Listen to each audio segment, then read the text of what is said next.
മധു, ആവർത്തിച്ചുള്ള അപകടങ്ങളാണ്. 2016 ശേഷം ഈ അപകടം ഉണ്ടാവില്ലെന്ന് കരുതി തുടർച്ചയായിട്ട് അപകടങ്ങൾ ചെറുതും വലുതുമായിട്ട് റിപ്പോർട്ട് ചെയ്തു. നേരത്തെ പറഞ്ഞതുപോലെ 800-ലധികം അപകടങ്ങളാണ് കഴിഞ്ഞ 10 വർഷത്തിനുള്ളിൽ ചെറുതും വലുതുമായി ഉണ്ടായത്.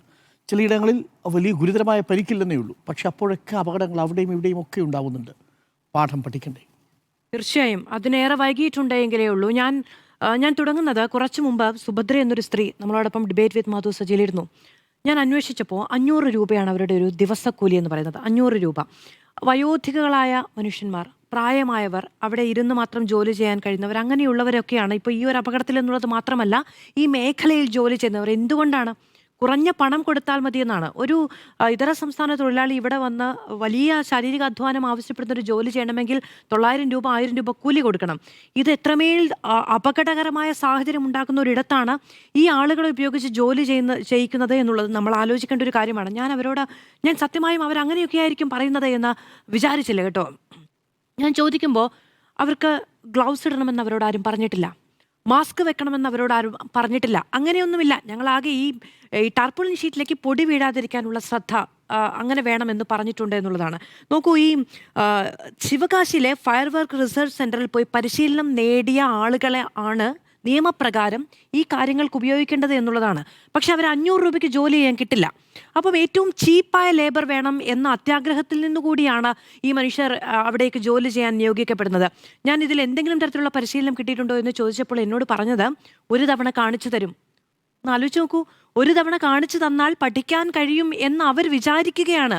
ഒരു തരത്തിലും നമുക്കവരെ കുറ്റപ്പെടുത്താൻ കഴിയില്ല. ജോലിക്ക് പോവുകയാണ്. അതിൽ എത്രത്തോളം പ്രാവീണ്യം വേണ്ടത് ആണ് എന്ന് പോലും അവരറിയുന്നില്ല എന്നുള്ളതാണ് ആ സാഹചര്യം എന്ന് പറയുന്നത്.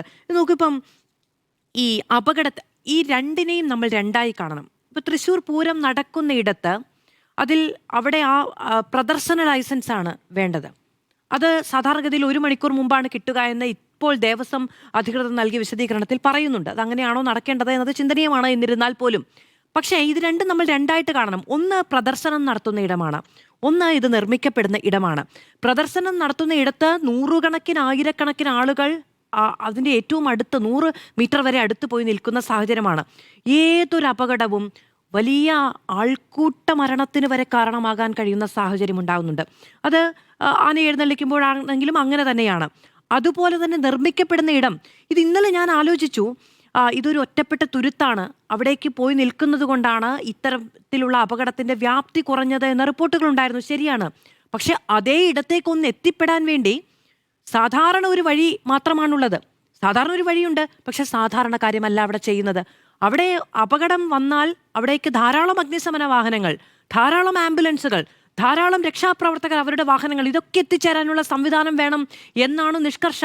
പുറ്റിങ്ങൽ അപകടത്തിന് ശേഷം കാണ്ടം റിപ്പോർട്ട് സബ്മിറ്റ് ചെയ്തിട്ടുണ്ട്. 161 പേജാണ് ആ റിപ്പോർട്ട്. ഈ ശുപാർശകൾ റിപ്പോർട്ട്. ഓക്കെ.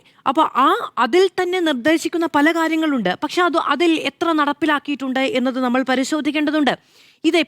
ഈ പുറ്റിങ്ങൽ അപകടത്തിന് ശേഷം മാധ്യമങ്ങൾ അത് വാർത്തയാക്കിയിട്ടില്ലേ, ചർച്ച ചെയ്തിട്ടില്ലേ?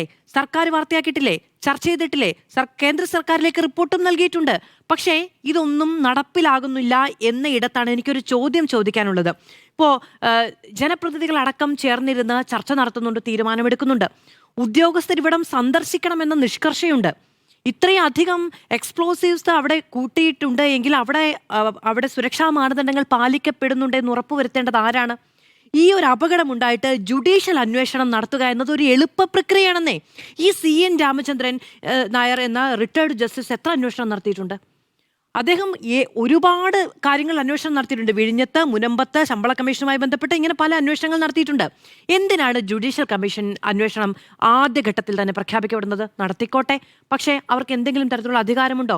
ആർക്കെങ്കിലും എതിരെ നടപടി ഉണ്ടോ? ശുപാർശ മാത്രമേ കൊടുക്കുള്ളൂ. ഈ ശുപാർശ കൊടുക്കുന്നത് എപ്പോഴാണ്? ഒരു കമ്മീഷനും അതിൻ്റെ കാലപരിധിക്കുള്ളിൽ ഒരു റിപ്പോർട്ടും കൊടുക്കില്ല. അതിനുശേഷം എപ്പോഴെങ്കിലും ഒരു റിപ്പോർട്ട് കൊടുക്കുമ്പോഴത്തേക്കും ഈ ആഘാതം മലയാളി മറന്നിട്ടുണ്ടായിരിക്കും. അപ്പോൾ ആ റിപ്പോർട്ട് എടുത്ത് അവിടെ വെക്കും. അതിന് പുറ്റിങ്ങൽ അപകടവുമായി ബന്ധപ്പെട്ട റിപ്പോർട്ടിൻ്റെ അതേ അവസ്ഥയായിരിക്കും ഉണ്ടാവുക. നമ്മളത് മറന്നുപോകും. നമ്മളതിന് പരുവപ്പെട്ട മനുഷ്യരാണ്. പുറ്റിങ്ങൽ അപകടത്തിന് ശേഷം 1 മാസം കഷ്ടിക്കപ്പുറത്താണ് തൃശ്ശൂർ പൂരം നടന്നത്. 110 പേരാണ് മരിച്ചത്. നമുക്ക് എന്തെങ്കിലും കുറവുണ്ടായിരുന്നോ?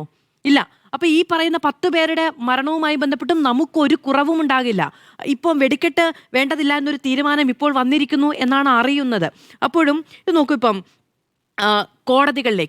കോടതികളിലേക്ക് ഇനി എന്തെങ്കിലും തരത്തിലുള്ള നടപടികൾ എടുക്കാമെന്നൊരു ഭരണ സംവിധാനം തീരുമാനിച്ചാൽ തന്നെ എന്താ ഉണ്ടാവുക?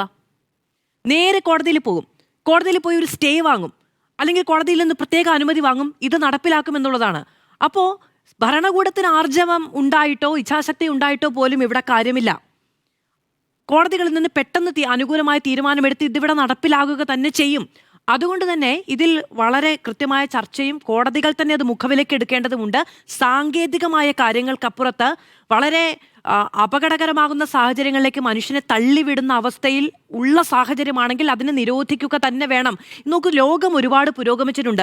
നമ്മൾ എല്ലാവരും ബുർജ് ഖലീഫയിലേക്ക് ഉറ്റുനോക്കില്ലേ ഒരു ന്യൂ ഇയർ ദിവസം? എത്ര മനോഹരമായ പരിപാടികളാണ് അവിടെ ഉണ്ടാവുക, വെളിച്ച വിധാനമാണ് ഉണ്ടാവുക. അവിടെ നിന്നാണ് തുടങ്ങുക, അല്ലെ? അവിടെ നിന്നാണ് തുടങ്ങുക.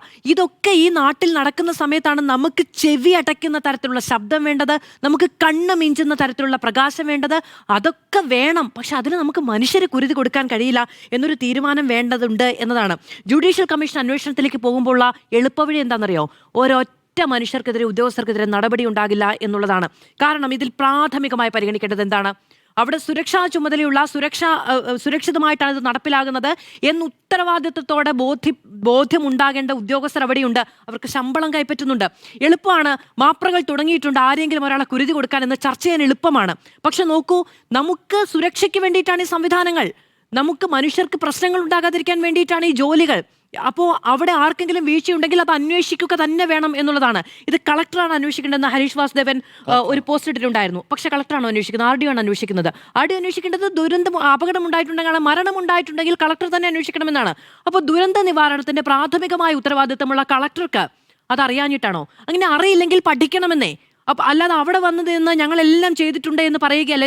ഇന്നലെ കളക്ടറുടെ വളരെ നീളത്തിലുള്ള ഈ അവിടെ ആ മേഖലയിലേക്ക് വന്നു നിന്നുകൊണ്ടുള്ള പ്രസംഗമൊക്കെ ഞാൻ കേട്ടിരുന്നു. പക്ഷേ താനാണ് അന്വേഷിക്കേണ്ടത് എന്ന് പോലും തീരുമാനമെടുക്കാൻ കഴിയുന്നില്ല സംവിധാനത്തിലെങ്കിൽ അത് കാര്യമായ എന്തോ ഒരു പ്രശ്നമുണ്ട്. നേരത്തെ സ്മൃതി മാഡം പറഞ്ഞതുപോലെ വേറൊരൊറ്റ കാര്യം കൂടി പറഞ്ഞ് ഞാൻ അവസാനിപ്പിക്കാം.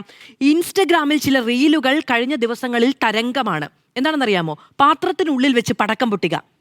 ഒരു കുഞ്ഞ് മരിച്ചുപോയി കഴിഞ്ഞ ദിവസം. ഈ സ്റ്റീൽ കുത്തിയിറങ്ങിയിട്ടാണ് മരിക്കുന്നത്. ഇത്തരത്തിലുള്ള അപകടകരമായ പ്രവണതകൾ നമ്മുടെ സംസ്ഥാനത്ത് നടക്കുന്നുണ്ടെങ്കിൽ ഈ പടക്കം വിൽക്കുന്നതുമായി ബന്ധപ്പെട്ട് ഇതെന്താ നടക്കുന്നതെന്ന് അറിയണമെന്നേ. അല്ലാതെ കാണുന്ന കണ്ടന്റ് അങ്ങനെ തന്നെ തള്ളിക്കൊടുക്കുക, മനുഷ്യൻ അതിൻ്റെ പേരിൽ മരിച്ചു പോവുക എന്ന് പറയുന്ന സാഹചര്യം ഉണ്ടാകരുത്. നിങ്ങൾക്ക് ആ റീല് ചെയ്ത് അതിൽ റീച്ച് ഉണ്ടാക്കി ആർക്കെങ്കിലും ആ കുഞ്ഞിൻ്റെ ജീവൻ തിരിച്ചു കൊടുക്കാൻ പറ്റുമോ? ഇല്ല. ഈ അപകടകരമായ കളി ഇവിടെ അവസാനിപ്പിക്കുന്നത് നന്നായിരിക്കും.